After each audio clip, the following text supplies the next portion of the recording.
Alright, so the whole point of this inner cut line is so I can use the gouge, get it right up to the edge, and that will pop out, rather than me have to dig it out there.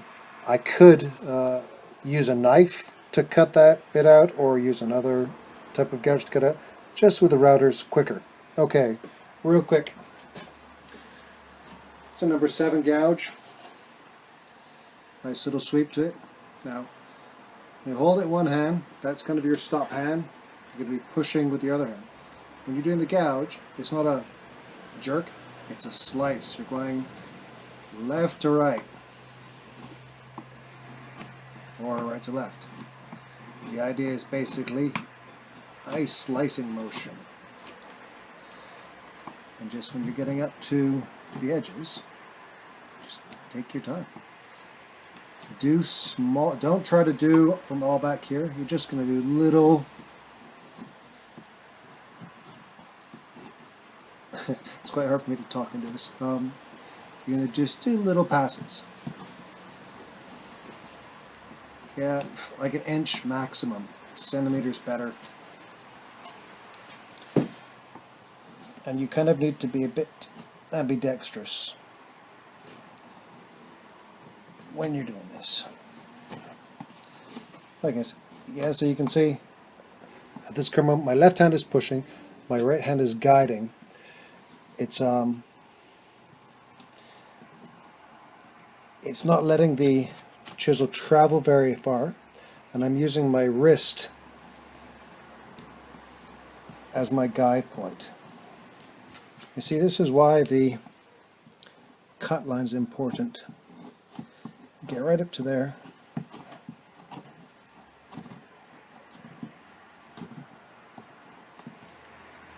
Getting across screen could be difficult. And it just pops out.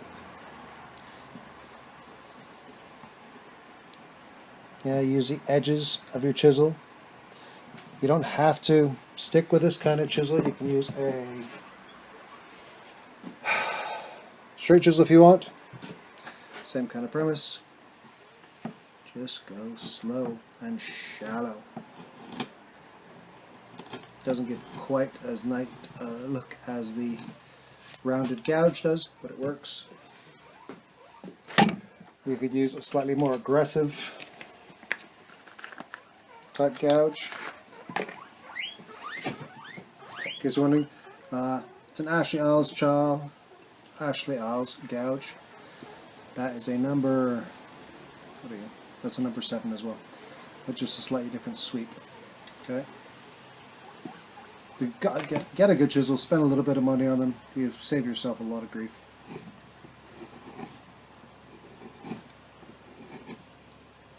You see this chisel, it's got a slightly smaller curve, and it gives me a bit of a deeper gouge effect. Okay, so go back. I'll show you over the letters. Now going over the letters slowly.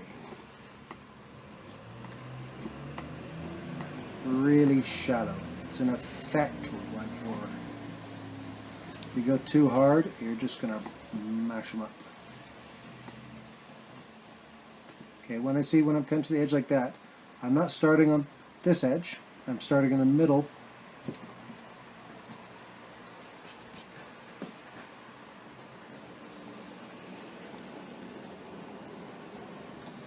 And pushing around. If I start on this edge, there's a good chance I will break it, pop a piece of that pine out.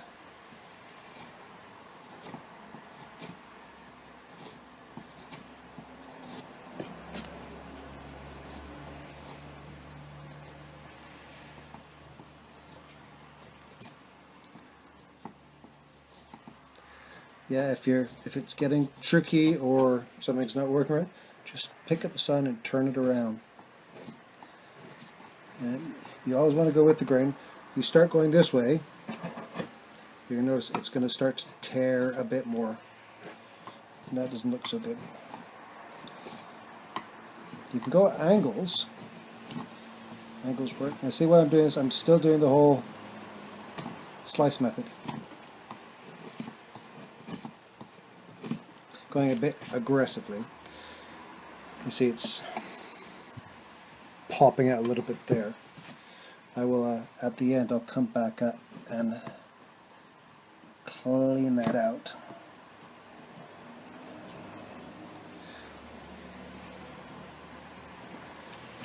If you want definitely some better carvers than myself and watch how they do it, check out Mary May on YouTube, or Chris Pye. He's a master carver, but there's quite a few on there. But those guys, that guy and that lady, they have their own schools they teach online. And I've got lots of little clips, which is mostly how I've learned. That and just by trial and error.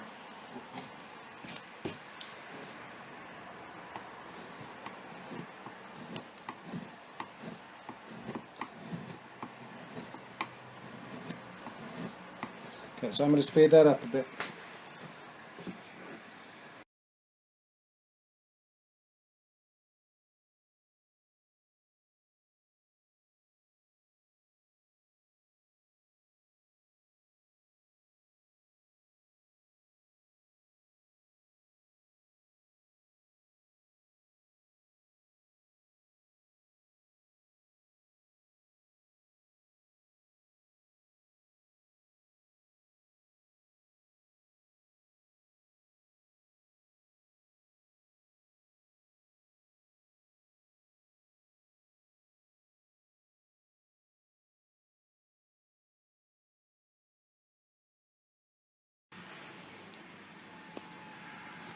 Okay, so that's all done. It's going to need a few little touch-ups here and there. See, it's a bit rough. It's okay, that's just me trying to speed along and get that all carved out. So next steps will be, like I said, just touch up these little bits. Come back with a slightly bigger router bit, carve out that sign, seal it, stain it, and we're all done. Notice I haven't painted this one. It's when I put the stain here, the stain will be quite dark. I'll use the syringe, which I've got here somewhere. Use one of these. These are very dull, like almost a 1mm needle. And I'll put a darker stain inside there. It goes in really easy. And then I'll use a lighter stain on top, and it gives it a nice effect. Alright, I will show you when the side's all done. Okay, that's all cleaned up. See if I can get some light on there. It's a little bit chippy. And so I've gone over it just really shallowly one more time. And we're looking pretty good. See, it's pine. It's pine. It tends to be a little bit chippy. So all you can do this video in two parts. What I'm going to do now is I'm going to cut out the edge, and I will stain the letters, and then I will show you guys again in the next video. Thanks for watching. Alright, catching up where we left off the last video. I have since gone and I've cut the shape out, as you can tell, and I'm about to color the inset letters.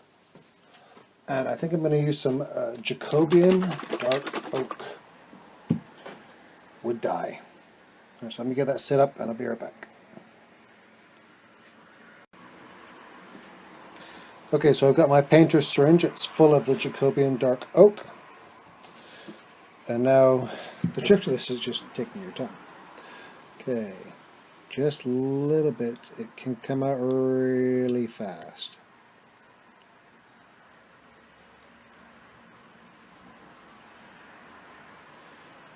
And that's come out clear.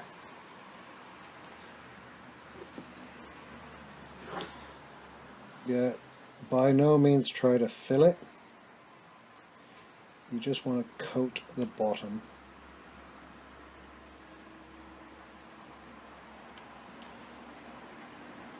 Yeah, so I haven't done anything to the pine, so this stain will saturate all those areas. It'll move up the wall, but hopefully not so high as the top. But if it does come to the top, it's you know, it's life, right?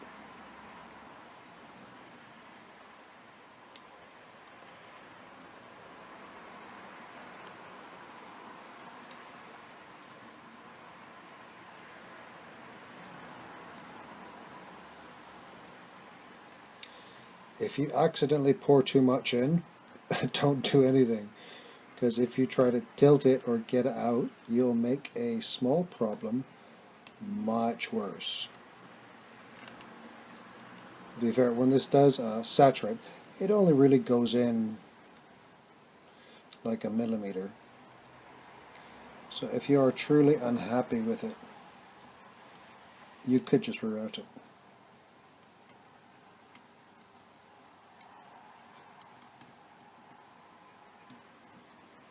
Ah.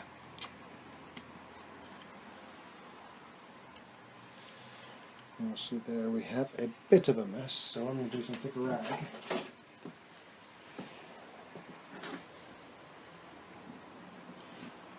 I'm just going to dab that.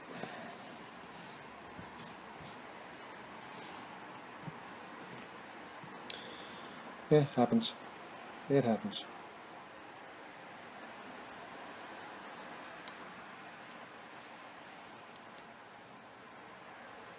Of course, if worse comes to worse and it's completely messed up, I'll just paint the top.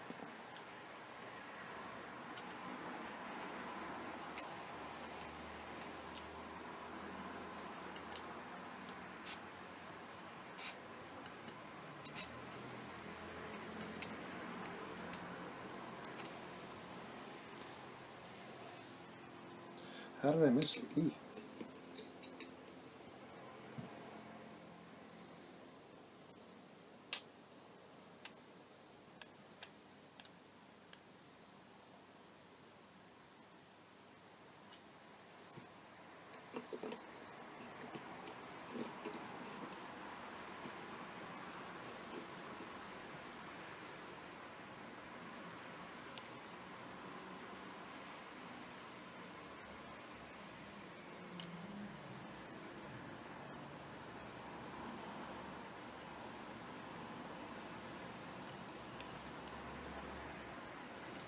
This thing can give it a nice effect. But as I said, if you don't like it, you just paint it. Paint right after it dries. Just paint right on top of it.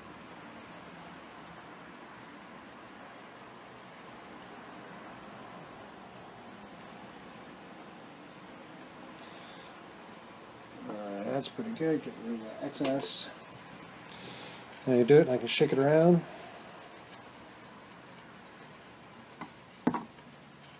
Do not adjust your set.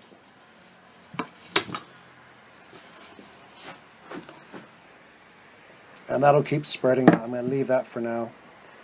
You see where I've messed up on the E, but that'll come out okay. Yeah, put it at an angle. Let's see how she goes. Okay, so I've done the first application of dye into the letters. It's all nice and dry now. It's been a few hours. You can see what it looks like now. A bit better, maybe with the light. Now I'm going to do the lighter stain in the middle, and then I shall paint the outer surface white. Alright, and that is the sign all finished. Love St Ives. It's 22 inches long by about 5.5.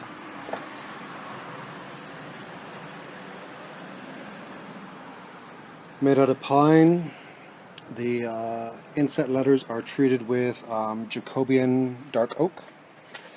The gouged effect is with teak, and this is a light black stain, which shows the wood color contrast come through quite nicely. Yeah, hope you guys liked it. Thanks for watching.